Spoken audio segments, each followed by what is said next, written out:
Como dizem as Escrituras Sagradas, aquele que pedir a ajuda do Senhor será salvo. Mas como irão pedir se não crerem nele? E como poderão crer se não ouvirem a mensagem? E como poderão ouvir a mensagem se não for anunciada? E como poderá ser anunciada se não forem enviados mensageiros? As Escrituras Sagradas dizem: como é bonito ver os mensageiros trazendo a boa notícia. Porém, nem todos aceitam a boa notícia do Evangelho. O próprio Isaías disse: Senhor, quem acreditou na nossa mensagem? Portanto, a fé vem por ouvir a mensagem, e a mensagem vem por meio da pregação a respeito de Cristo. Veja só, o que diz a Escritura aqui? Que a mensagem que pode salvar as pessoas é a mensagem que fala a respeito de Jesus, é a mensagem que fala do que Jesus veio fazer. A mensagem que Paulo fala em Coríntios, no início da carta aos Coríntios, Paulo fala que outra coisa ele não pregou no meio dos Coríntios a não ser Cristo crucificado. Se é o conhecimento de Cristo que salva, eu preciso saber se eu conheço Cristo. Eu preciso saber se eu estou pregando corretamente. E como é que prega corretamente? Observando a homilética. Prega corretamente é quando você grita, quando você fala com suposta unção, com grito aleluia e tal, como de vez em quando eu faço também. Será que saber pregar é isso? Não. Saber pregar, segundo o texto que nós lemos aqui agora, é você falar de Cristo, é você apresentar Jesus para as pessoas. A mensagem que salva é quando você apresenta Jesus para as pessoas. Agora tem um problema. Quantos Jeová existe mundo evangélico afora? Como você sabe que o seu Jeová é o Jeová verdadeiro, que salva, que cura, que liberta, o Jeová que leva para o céu? Como é que você sabe que o seu Jeová é o verdadeiro? Você já comparou o seu Jeová com o que está aqui na Escritura? Você já comparou o seu Jesus com o que é apresentado aqui no Novo Testamento? Porque caso o meu Jesus seja diferente do que está aqui no Novo Testamento, não é o Cristo que salva que eu estou apresentando para as pessoas. Vocês entendem? A necessidade que a gente tem de ler a Escritura. Por que na minha congregação, onde eu congrego, onde eu frequento, por que eu falo sempre da necessidade de ler a Escritura, de ouvir a Escritura para quem não sabe ler?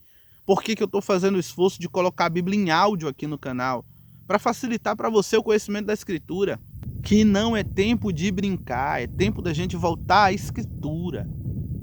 A chance da gente estar apresentando um Jesus da nossa imaginação é muito alta. A chance de você ter aprendido um Jesus diferente do da Escritura hoje, na igreja dos últimos dias, é altíssima. É altíssima, irmãos. Não é mais tempo de brincar. A gente precisa, antes de sair das quatro paredes para pregar, primeiro, a gente precisa sentar dentro das quatro paredes da nossa casa, ou no ermo, como eu estou aqui, com a Escritura na mão, para ler, para comparar o Jesus que eu acredito com o que está aqui dentro. Mas parece que a igreja moderna tem medo. Eu olho para a minha congregação, quando eu falo de comparar a vida que leva com o que está na Escritura, eu vejo a cara de assombro dos irmãos. Parece coisa de outro mundo, parece uma afronta, parece que a gente está maltratando as pessoas quando diz assim: gente, pelo amor de Deus, compara a sua vida com a Escritura. Você precisa parar de preguiça espiritual e ler a Bíblia. Porque dói em algumas pessoas quando a gente fala isso. Não é a verdade. Da onde a gente tem tirado o conhecimento de Jesus Cristo? Paulo fala no livro de Gálatas, capítulo 1, versículo 8, se não me falha a memória, o texto está aqui na tela. Paulo diz que se ele, ou um dos apóstolos, ou ainda um anjo do céu, descesse à terra e trouxesse outro evangelho diferente do que o que já foi proposto aqui na Escritura, que a gente tinha que considerar como maldito, como anátema. Como é que eu sei que o meu evangelho provém da Escritura? Como eu sei se o que eu estou pregando provém da Escritura? Eu preciso comparar o que sai da minha boca com o que está aqui, pelo amor de Deus. Qual é a dificuldade que vocês têm de entender isso? Se eu estou pregando um Cristo verdadeiro, ele tem que estar aqui. O meu Jesus, que eu tanto falo, que eu tanto digo para as pessoas, eu tenho que encontrar ele aqui dentro. Caso contrário, não é Jesus. É qualquer outra coisa, qualquer outro ídolo inventado pelo nosso coração. Essa é a gravidade da necessidade da gente, antes de sair para falar para as pessoas que Cristo salva. Primeiro eu preciso conhecer a Cristo. Olha o lema da Jocum, né, que é uma agência missionária, né, aqui da internacional, a Jocum. Eles dizem assim, eu aprendi lá com eles assim, eu não sou missionário não, mas eu andei muito no meio de missionário. Missionário de verdade, aqueles que saem para outros países, missionários que vão para dentro do sertão pregar a palavra. Missionário de verdade, não é missionário de título, que fica sentado na igreja, não. É missionário de verdade mesmo. Por que eu falo missionário de título, gente? Porque tem gente que tá com o título de missionário e tá na própria cidade. Gente que tá com título de missionário e fica dentro de igreja, mano. Tá bom? Missionário tem que sair da sua cidade e ir para outra, fazer a obra de Deus. Missionário precisa estar fazendo de fato missões. Não é receber um título e ficar sentado numa cadeira atrás de um púlpito. Isso não é fazer missões. Eu aprendi a frase de evangelismo da Jocum, que é a seguinte, eu vou compartilhar com vocês. Conhecer a Deus e fazê-lo conhecido. Tudo começa em eu conhecer o meu Cristo. Eu conhecer primeiro. Aleluia. Ter intimidade com ele primeiro. Vida com ele primeiro, testemunho com ele primeiro, para depois eu ir falar dele para os outros. O que é o evangelismo senão um mendigo que encontrou comida de graça e ele diz aos outros, olha, eu encontrei comida. Aí fala, encontrou comida? Foi aonde? Ali, eu vou levar você lá. Olha como eu estou gordinho porque eu encontrei comida. O evangelismo é isso, é você chegar e dizer, olha, Cristo liberta, cura, batiza com o Espírito Santo, ele transforma, ele arranca a depressão, e aí as pessoas vão olhar para você e vai dizer, é mesmo? É sim, lembra como eu era, olha como eu sou hoje, ó. É fruto de Cristo. Ele é a fonte da água da vida. Quando eu tenho contato com ele, minha vida muda. Olha como minha vida está diferente. Eu encontrei comida, alabaçu de cantarábia. E agora eu estou levando comida para vocês também. Vem comigo que eu vou lhe mostrar onde arrumar comida para vocês também. É o mendigo que encontrou comida. É o mendigo que encontrou onde ter vestes novas. Eu gosto muito do Evangelho à Graça. Evangelho à Graça são frases que Jesus falou e que inicialmente a igreja não escreveu, nenhum apóstolo escreveu, mas era pregado nas igrejas, né? Eu vou disponibilizar o livro O Evangelho à Graça aqui. Eu gostei muito do canal Casa do Messias, que lá tem o Evangelho à Graça em áudio. Eu vou pegar lá, copiar e vou trazer para cá para o canal de Fora da Gaiola também. Desde já sinalizo aqui, Casa do Messias é um canal bom, viu? Muito bom mesmo. A gente tem uma parceria aqui, o canal de Fora da Gaiola com o canal Casa do Messias. Rapaz, é muito bom, viu? Muito bom. Eu acredito que aquele canal vai crescer mais que o de Fora da Gaiola, né? Desde já, um abraço aí ao servo do Messias. Deus abençoe a sua vida e a sua família. Tamo junto. Obrigado pela parceria, obrigado pela amizade, pelas orações. Muito obrigado. Então, no Evangelho à Graça, que significa não escrito, né? É a tradição oral, só que no decorrer da igreja, alguém resolveu escrever o que Jesus tinha dito. Era pregado nas igrejas, mas que ninguém havia escrito, nenhum dos evangelistas havia escrito. Vou dar um exemplo da frase. Paulo diz que Jesus disse que melhor coisa é dar do que receber. Só que quando você lê os 4 evangelhos, você não vê Jesus dizendo isso em nenhum momento. Então o que é aquilo ali? Paulo está inventando? Não, Jesus disse. Agora no evangelho de João diz o quê? Que nem tudo que Jesus disse e fez foi escrito. Então, baseado nisso, existe um evangelho chamado Evangelho à Graça, que são frases que Jesus disse, que era mencionado na igreja primitiva, era mencionado pelos apóstolos, mas que não foi escrito nos evangelhos. Aí um belo de um dia, um dos discípulos, alguém, né, que não se denominou, resolveu escrever as frases. E no Evangelho à Graça tem escrito o seguinte: aprenda para praticar, porque no meu reino vai entrar quem aprendeu a praticar a minha palavra. Não é quem aprendeu para ensinar.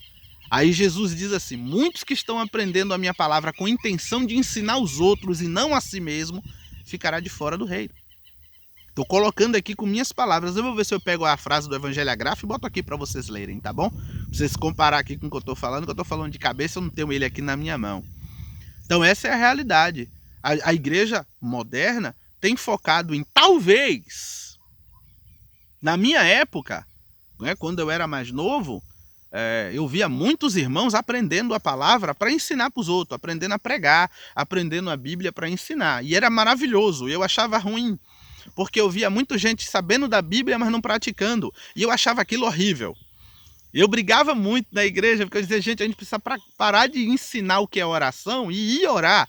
Eu dizia, irmão, a gente precisa parar de ensinar sobre evangelismo e ir de fato evangelizar. A gente precisa praticar a palavra. Então, meu grilo no passado, né, quando eu era mais jovem, meu grilo era esse.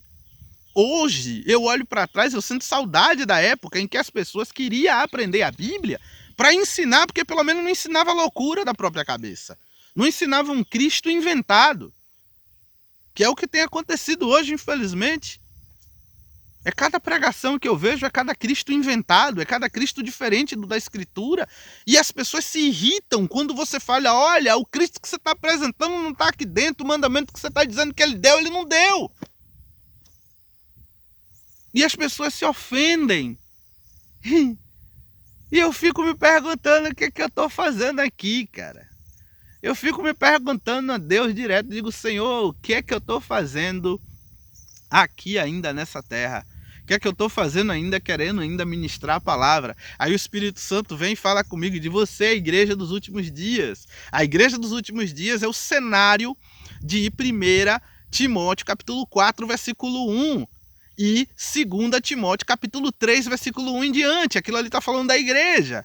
É a igreja que apostatou da fé, a igreja que abandonou a palavra, é a igreja que abandonou Jesus. Então, quando você apresenta o Jesus escriturístico, quando você fala a palavra de Deus, você é tido como falso profeta. Quando você se recusa a obedecer mandamento de homens, você é tido como rebelde. Quando você diz, olha, eu me curvo à escritura, eu vou obedecer todo pastor, toda pastora, todo apóstolo, todo presbítero, todo diácono que me mandar fazer alguma coisa que esteja na escritura. Aí quando as pessoas te mandam fazer coisas que não estão na escritura, você diz, eu não vou fazer porque isso aí é outro evangelho. Você é tido como rebelde. Dá para você? As pessoas querem apresentar um Cristo diferente do da escritura, sendo rebeldes a Deus, manda você obedecer, você diz que não vai fazer porque não diz isso na escritura, e você é o rebelde, porque você não obedeceu aquele pastor, ou aquele missionário, ou aquele apóstolo, aquele presbítero, aquele diácono que é rebelde à palavra de Deus.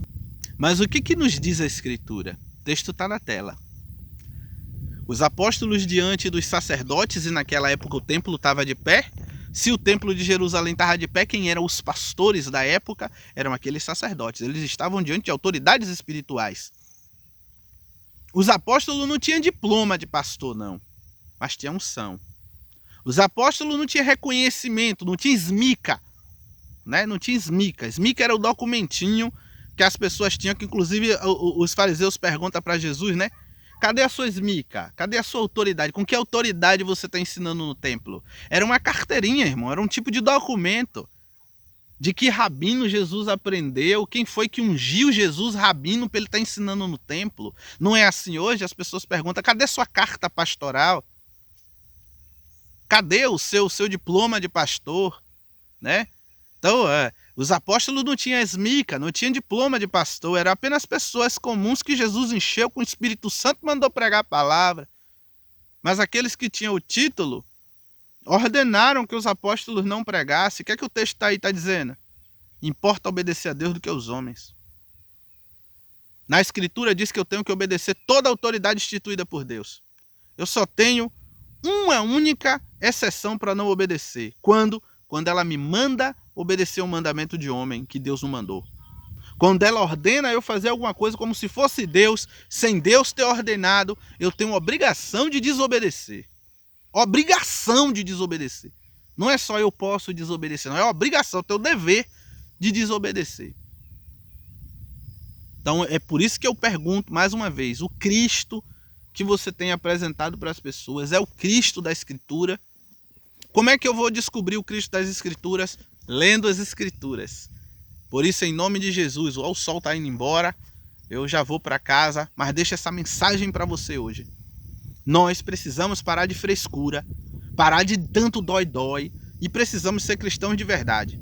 Cristão de verdade não é aquele que sai por aí gritando nas praças, pregando qualquer coisa. O cristão de verdade, ele grita nas praças pregando a palavra.